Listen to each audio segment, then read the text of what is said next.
Salut à tous, vous avez bien vu, oui, sur la miniature on va parler d'Avengers Campus, mais non, je n'y suis pas allé, mais ça ne m'empêche pas d'en parler avec vous. C'est parti.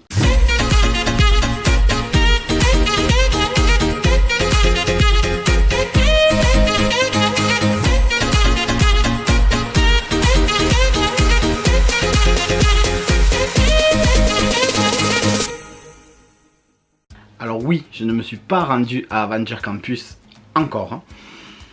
Pour plusieurs raisons. La principale, vous le savez, on ne compte pas retourner à Disneyland Paris d'ici janvier 2023. Et encore que ça risque de changer parce que la saison d'Halloween finalement m'appelle quand même pas mal. Et passer une année sans aller à la saison d'Halloween, ça m'embête un peu. Bien que pour Halloween, on y sera déjà à Walt Disney World. Alors, est-ce que ça sera suffisant? Je sais pas. Mais voilà, j'aimerais bien y aller. Il faut que je renouvelle mon pass annuel parce que j'ai encore envie de le renouveler au moins une fois. Tant qu'on n'a pas les nouveaux passes annuels, tant qu'on n'a pas les nouvelles formules, j'ai pas de raison de ne pas le renouveler. Donc je vais le renouveler, mais faut dire que Disneyland Paris, encore une fois, ne nous facilite pas la chose parce que moi, habitant dans le sud, il faut absolument que je me rende sur le parc pour le changer. Parce que si je le fais sur internet, c'est pas possible déjà. J'ai appelé pour le faire renouveler en ligne. J'ai su qu'on pouvait le renouveler en ligne uniquement en paiement annuel. Donc très bien, j'ai appelé pour le faire. Sauf que on m'envoie une contre-marque qui est valable 2 mois. Et pendant ces 2 mois, il faut que je me rende au bureau des passes annuels, au guichet du moins, pour récupérer mon pass annuel définitif.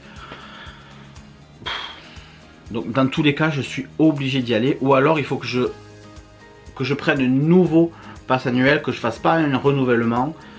Et du coup je perds les 15%. Mais enfin voilà. Je suis dans cette période là où je sais pas trop comment m'organiser. Donc c'est pas impossible que j'y retourne pour renouveler mon pass annuel. Et du coup je découvrirai Avengers Campus. Bref, en tout cas, ça fait quelques jours, 3-4 jours là que Avengers Campus a ouvert à l'heure où la vidéo sort. Ça fait quelques semaines déjà, un peu plus de jours qu'on commence à avoir déjà des vidéos grâce à nos amis youtubeurs, et merci à vous d'avoir filmé tout ça. Moi je suis pas de ah non faut pas spoiler tout ça. Moi je m'en fous, moi je regarde parce que de toute façon je pars du principe que même si on regarde quelque chose en vidéo, quand on le vit, quand on est sur place, c'est forcément différent. Donc je peux pas être déçu. L'attraction Avenger Fly Force, si on la fait pas, on peut pas juger, même en voyant 4 vidéos. Pareil pour l'attraction Web Slinger, si on la fait pas, on peut pas juger. Et l'atmosphère, tout ça, donc j'ai vu pas mal de trucs. J'ai tout vu, en fait, j'ai tout vu. Et ben je voulais en parler parce que c'est quand même le sujet du moment. Et je me suis exprimé sur Instagram il n'y a pas si longtemps que ça, quand j'ai appris notamment que Avengers Campus, les boutiques d'Avengers Campus ne feraient pas les réductions pass annuelles. Donc voilà, je me suis un petit peu impliqué là-dessus, j'ai un peu regardé.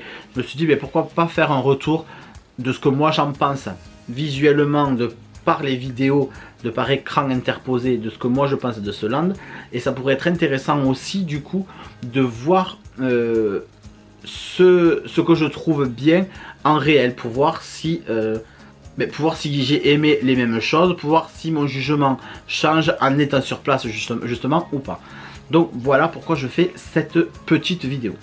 Donc je reviens vite fait sur la réduction pass annuel. Oui, moi ce qui me dérange, c'est qu'on paye un pass annuel avec un contrat où on nous annonce que nous avons des services privilégiés. Surtout moi j'ai un pass Infinity, et je ne sais pas si vous vous rappelez à l'époque, donc il y a 5 ans, pour les 25 ans quand il est sorti, à l'époque on nous a vendu ce pass comme étant un pass VIP. Voilà, la ligne Infinity c'est une ligne VIP. L'emplacement pour voir la parade, pour voir Illumination, c'est un emplacement VIP. Voilà. Et on a donc dans ce service VIP, parce que je mets des gros guillemets parce que moi je ne me considère pas comme VIP, mais c'est Disneyland Paris qui nous l'a vendu comme ça. Mais moi, quand je regarde tout ce qu'on a en offre, on a aussi des réductions en restaurant, en boutique, sur les hôtels. Voilà, on a un tarif privilégié. Et de ne pas faire cette réduction passe annuelle sur les boutiques, soit. Mais à mon sens, la pilule, voilà, la pilule serait beaucoup mieux passée. Parce que je ne me sens pas plus concerné que ça. Parce que là, je vous dis, pour l'instant, je n'ai pas prévu d'y aller. Et s'il faut, quand je vais y aller, les réductions seront revenues. Donc en fait, vous pouvez très bien vous dire, mais qu'est-ce qu'il a, le pauvre con? Il parle pour rien. Oui, c'est vrai. Mais moi, je pense aux autres passes annuelles aussi. Et moi, je pense que la pilule serait mieux passée si on avait été informé. Un truc officiel. Ou même un mail. Un mail qu'ils envoient à tout le monde. À tous les passes annuelles. D'annoncer, voilà, exceptionnellement, de telle date à telle date, le pass annuel ne sera pas pris en compte sur les boutiques d'Avenger Campus, parce qu'on manque de stock, parce qu'on veut faire attention pour qu'il y ait toujours des produits. Voilà, et je parle des passes annuels, mais c'est exactement pareil pour les cast members. Hein. Voilà, les cast members non plus, normalement, n'ont pas de réduction en boutique. Voilà, et je trouve ça pas très correct. Donc voilà, ça m'a bien énervé sur le coup. Et ce qui m'a énervé aussi, c'est de voir toutes ces personnes qui étaient sur le parc, tous ces influenceurs, tous ces youtubeurs, tout ça. Et seulement 2 en ont parlé sur leur réseau, sur leurs vidéos YouTube. Enfin, moi, ce que je disais, c'était pas de vous mouiller et de dire attention, dites que c'est dégueulasse. Non, juste annoncez-le. Parce que moi, j'ai pas trouvé d'infos officielles comme quoi c'était ou pas annoncé. Donc bon, voilà. Donc le chapitre réduction passe annuel est clos. Maintenant, on va parler donc de cet Avenger Campus qu'on attend quand même depuis 2018. L'annonce de l'expansion des Walt Disney Studios a été faite un 27 février 2018 où on a appris l'expansion de ce parc, l'agrandissement de ce parc et une expansion considérable vu qu'on parle quand même de 31 hectares, de 3 nouveaux lands, d'un lac central avec des possibilités d'attraction, de spectacle et d'attraction dans le sens où il peut y avoir des bateaux, tout ça. Donc voilà, le parc va considérablement s'agrandir. On a appris ça le 27 février 2018 et c'est le 20 juillet 2022, 4 ans après, plus de 4 ans après, que le premier des 3 lands a ouvert. Évidemment, le Covid est passé par là, plein de choses sont passées par là, c'est pas grave. L'essentiel, c'est que ça ouvre. Et donc, dans cette expansion, il y avait 3 lands annoncés. Il y en a 2 confirmés, un 3e qui est encore en suspens, on ne sait pas trop, mais c'est comme c'est dans longtemps, je pense que c'est pour ça. Avenger Campus, le land d'Arendelle de la Reine des Neiges, et un peut-être land Star Wars, un peut-être land Galaxy Edge. Je dois vous avouer que des 3 lands annoncés, Avenger Campus, Marvel, je les ai tous vus très en retard, mais je les ai vus, ce sont des bons films, pour la plupart, il y en a quelques-uns que j'ai pas aimé, mais voilà, on s'en fout.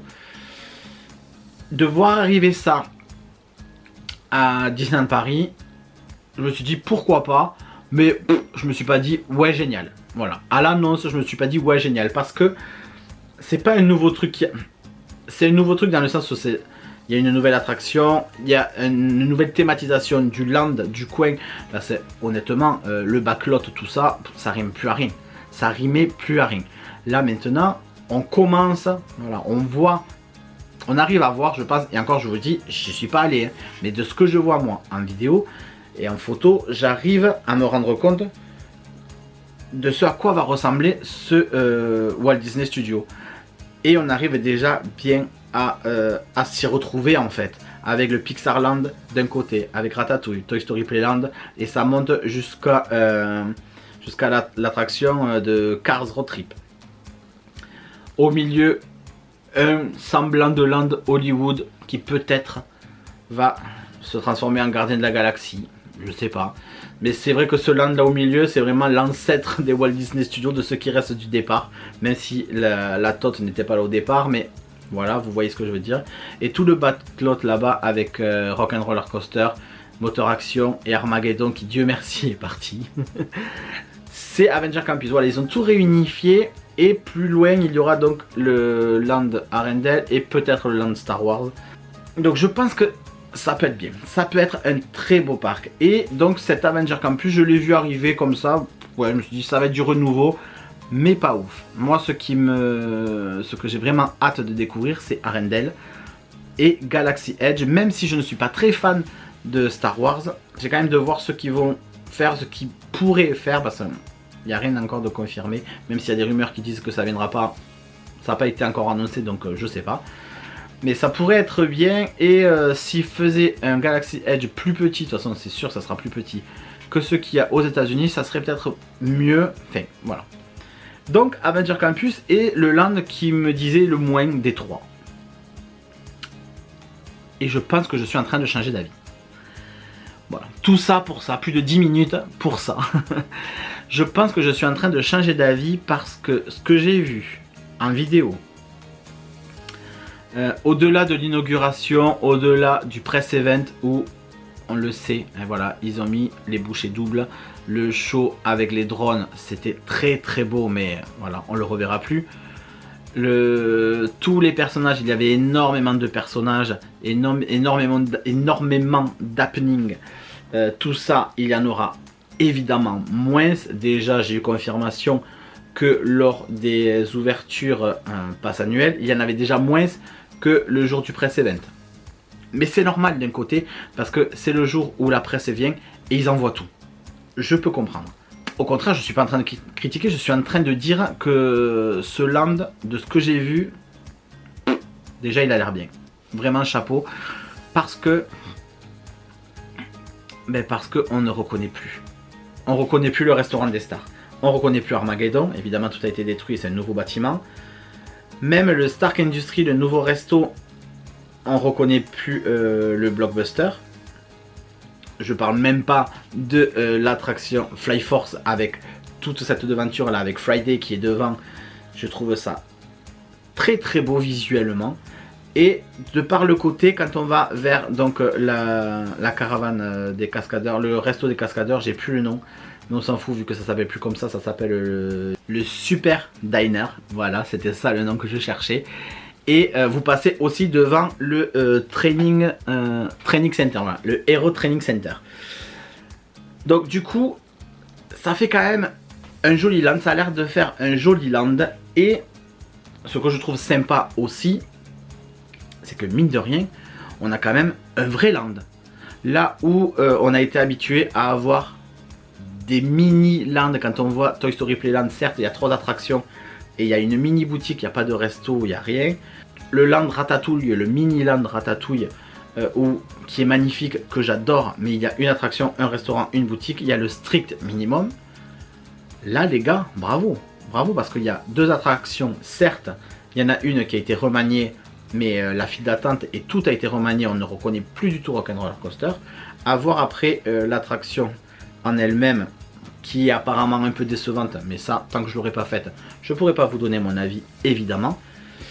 Et l'attraction de Web Slinger Spider-Man, qui est complètement nouvelle, qui est innovante, qui est le Toy Story Mania qui nous manque chez nous, j'ai l'impression, j'ai vraiment l'impression que c'est ça.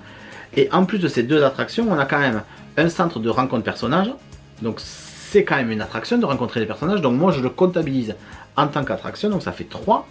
Vous avez une grosse boutique et vous avez 2 restos, 3 restos parce que vous avez le Pimp Kitchen, vous avez le Stark Industries et vous avez le Super Diner, sans parler que vous avez des food trucks.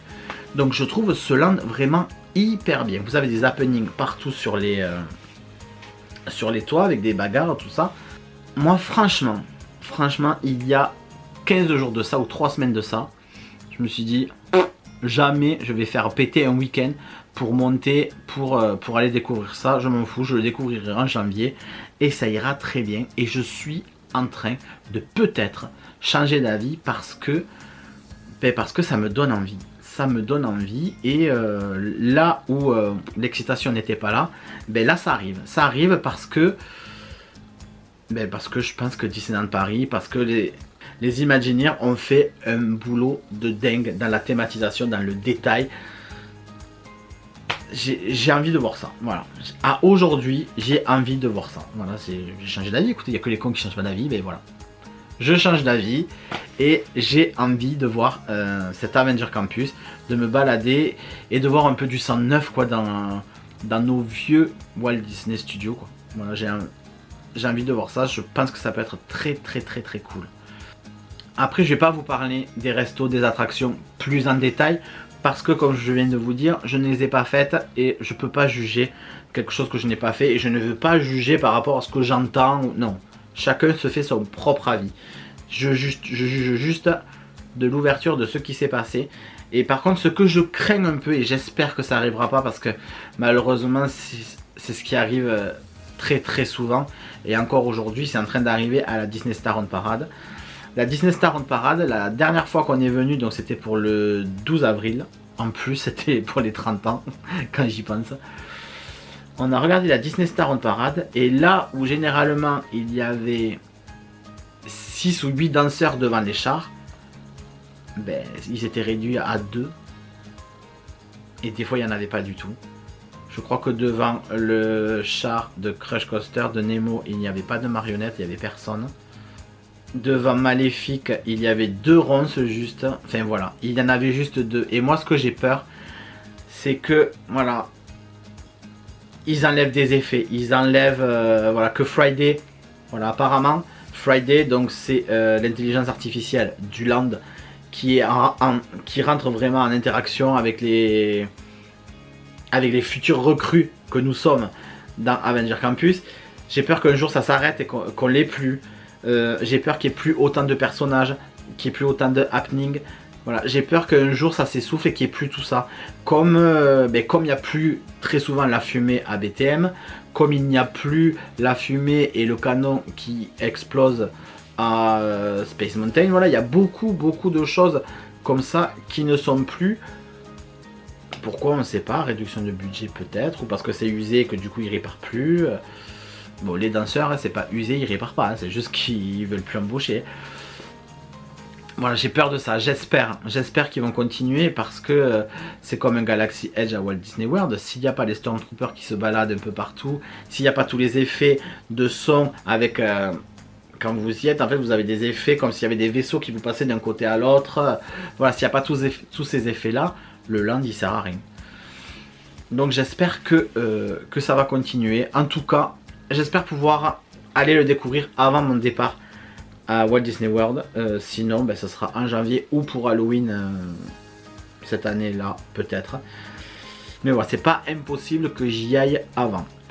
Donc voilà ce que j'en ai pensé. J'espère que cet avis vous aura plu ou vous aura intéressé. Du moins, en tout cas, voilà, comme quoi on peut avoir un avis, on peut changer d'avis. Rien n'est impossible. Et dites-moi, ben, si vous aussi, vous êtes comme moi, ça vous disait moyen et finalement, au vu de ce que c'est, ça vous tente. Dites-moi aussi si vous y êtes allé et ce qui vous a plu, ce qui vous a déplu. En tout cas, ouais, j'ai hâte. J'ai hâte quand même d'y aller. J'espère qu'ils remettront les réductions pass annuelles parce que ça m'embêterait. Mais bon, si je dois craquer, je craquerai. J'ai dit que je ferai, je boycotterai les boutiques. Ouais, voilà, on voit tout ce qu'il y a derrière moi. Je sais très bien que jusqu'à un certain niveau, je vais boycotter. Mais après, si ça me plaît, ça me plaît. Et c'est ça, le problème, c'est que Disneyland Paris le sait aussi. Et ils en profitent un peu, mais bon, voilà. Bref. N'hésitez pas à vous abonner et activer la petite cloche pour ne pas louper les sorties de vidéos le samedi à 9 h.